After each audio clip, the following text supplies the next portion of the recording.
No, Koreans don't value white skin because of white supremacy. I don't know where y'all heard that from or where you came to that conclusion, but it is really, really far from the truth.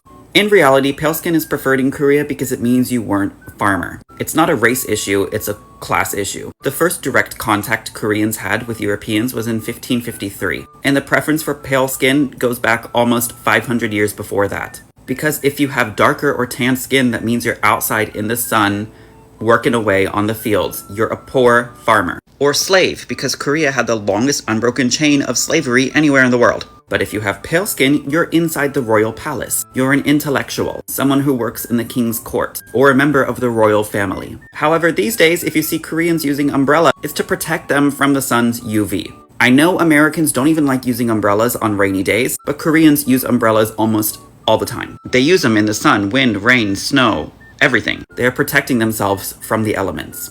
So in conclusion, Korea's obsession with pale skin does not have to do with white supremacy. They were a victim of Japanese imperialism, not European, and the preference for pale skin dates back to even before Koreans knew Europe existed. Hey guys, welcome to my YouTube channel. Thank you for stopping by. So credit goes to all these creators, guys. Y'all know I'm still in the Asian business. So I went down another rabbit hole, to find out about the obsession with pale skin in Korea. Guys, I discovered a lot. I discovered that it's not just about looking pretty today. It has deep historical roots, because back in the day, skin color was closely tied to class. People that worked outdoors like farmers, laborers were exposed to the sun, and they naturally had darker skin. But the upper class, the scholars, the royalty, they stayed inside, right? And they kept, and that kept their skin pale. So pale skin became a way to, signal status. It said, oh, I don't have to do the hard work, I can live a life for retirement. And over time, this association became more than just, a sign of class. It became the cultural idea of beauty. And pale skin, right, was considered sophisticated, elegant. Now, during the late 19th and 20th century, Western influence now added another layer and worsened the whole situation. Lighter skin was already considered desirable, right? So pale skin in Korea began to, subtly linked with Western ideas of beauty standards too. And guys, here it's where it gets more complicated, because this historical preference created a kind of hierarchy based on skin tone. And people with lighter skin were often, treated as better, and those with darker complexion, regardless of their status or their wealth or their talent, were looked down upon. Guys, I feel like this is not just maybe a relic of the past, right? It quietly shapes how people see each other socially, right? Creating a system where your skin tone could affect how you are perceived. So when you see the popularity of all these whitening creams, all these meticulous skincare routines today, guys, it's just a continuation of the centuries of history where pale skin, symbolized wealth and class. And I feel it's even a kind of proximity to whiteness, because it's fascinating how a beauty preference can carry so much social meaning, right? Shaping how people are treated and how they treat each other. But I mean, guys, it's 2026, right? I mean, should we still treat each other based on the color of our skin? No, I mean, this history, whatever, has eaten deep, right? And some people are just too stubborn to unlearn the things that they have learned. But it's 2026. We should grow up. Let's see what these content creators have to say, and I'll see you soon. As an Asian American, I know that a lot of my privilege comes from our proximity to whiteness.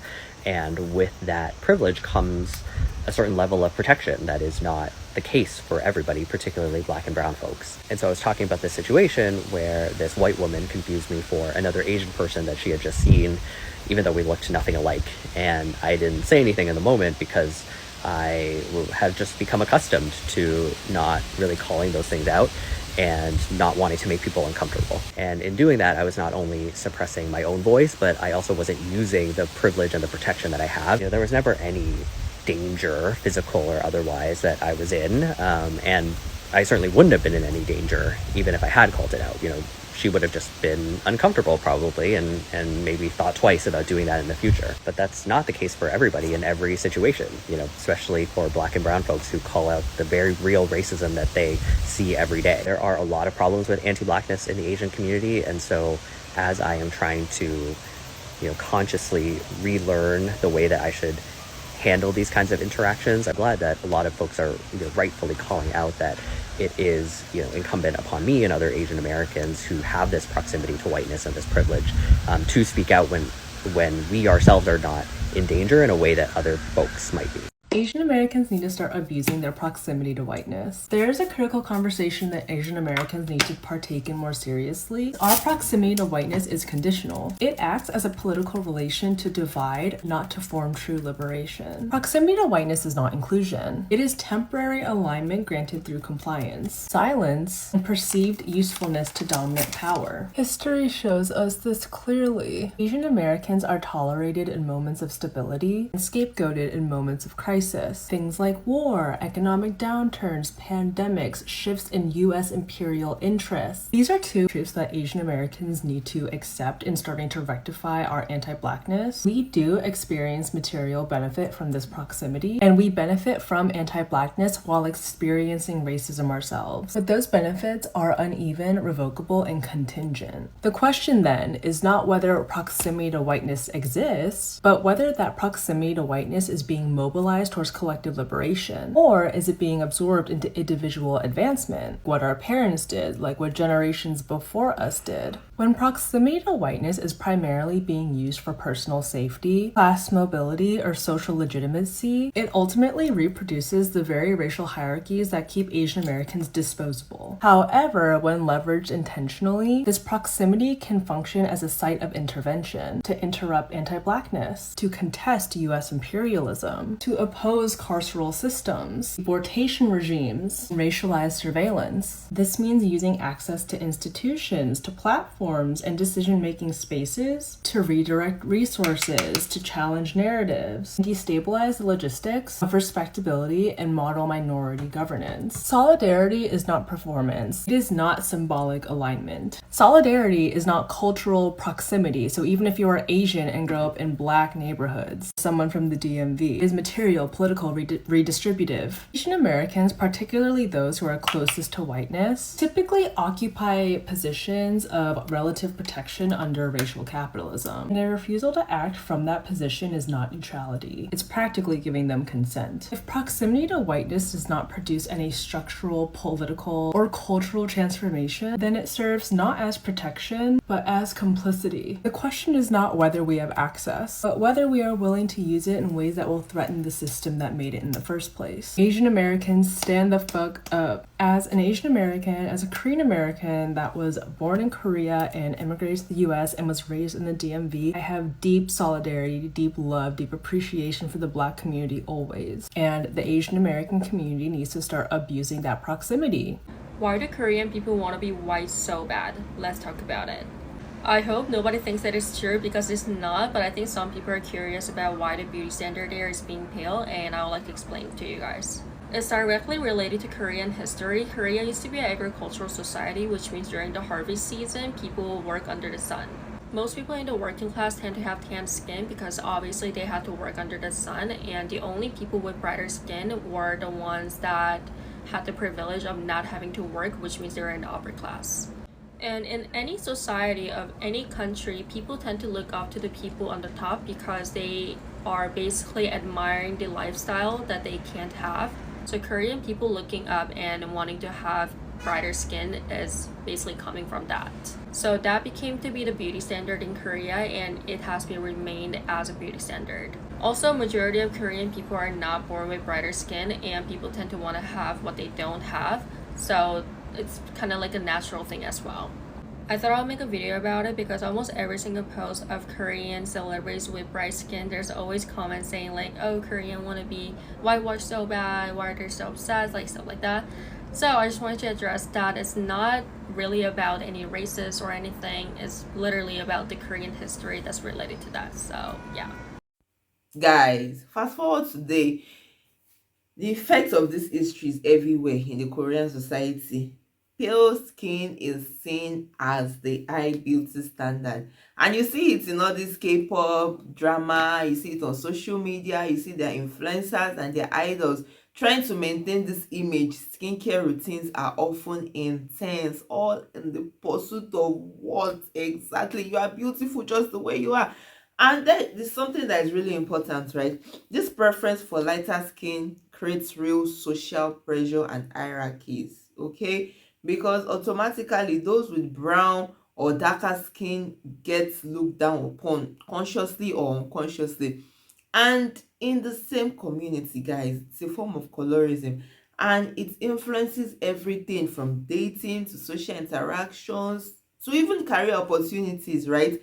People feel, judged for tanning or having freckles or just having a more natural darker complexion. And at the same time, Koreans are navigating this beauty standards in a wider global complex, because Western beauty ideals still play a role, and they one way or the other intersect with Korea's own history of pale skin and class.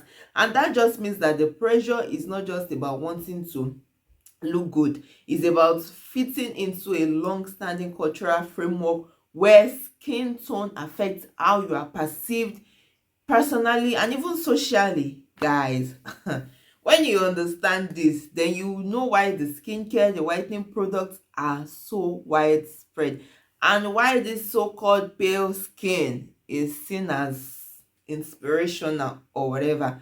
And it's not just about beauty, it's about hierarchy, it's about history, and the subtle ways. It's not even subtle these days, people are loud about it, about how people judge each other based on appearance. Guys, what do you think in the comment section? Because this is really shaping the daily lives of so many Koreans.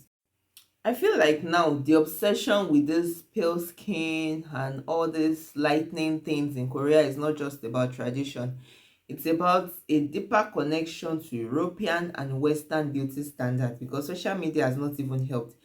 And today, the lighter skin is not just considered beautiful, it's seen as refined, modern, and nowadays, y'all know that darker skin is still judged and looked down upon, because this is the reality of colorism, right? Reinforced by history and so-called global beauty standard. Because chasing all these things in the pursuit of proximity to whiteness is real, and until this is confronted, beauty standard will continue to, enforce hierarchy and social judgments based on skin tone. And like I said before, it's 2026. I mean, the age and time that we are in, nobody should be judged based on the color of their skin. Not even you judging somebody else in the same community based on the color of their skin, because you think you are lighter, so you think, oh, you are the beauty standard, you feel you are more preferable and all of that. And your other counterpart that has a darker skin, you look down upon the person and you feel the person is not what, what it's in the society or whatever. Grow up, it's 2026. Anyways, guys, let me know what you think in the comment section about this. I really want to hear from you. And if you found value in this video, don't forget to like, share, and subscribe. Turn on your notifications so you can know when I post a new video. And I'll definitely see you in my next video. Stay safe. Ciao.